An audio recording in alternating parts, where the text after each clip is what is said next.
Ce docteur est un survivant. Les forces russes viennent de bombarder son hôpital. 3 civils ont été tués, dont un nouveau-né. Sa mère, elle, a survécu, mais serait blessée. Le médecin a été tiré des décombres et avec l'aide d'une échelle, une autre mère a pu être évacuée du 2e étage.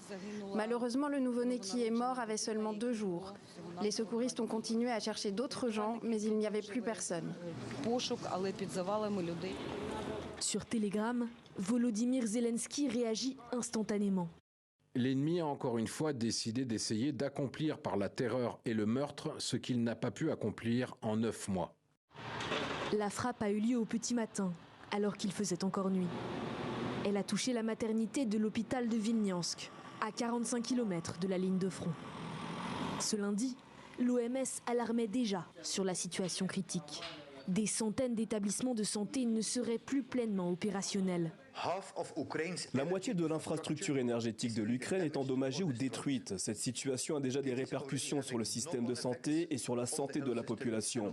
Pour faire simple, cet hiver sera une question de survie.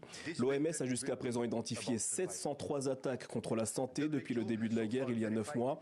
Il s'agit d'une violation manifeste du droit humanitaire international et des règles de la guerre. Ce mercredi, le Parlement européen a voté un texte qualifiant la Russie d'État promoteur du terrorisme dans la guerre en Ukraine. Un pas de plus vers le 9e paquet de sanctions dirigé contre la Russie de Poutine.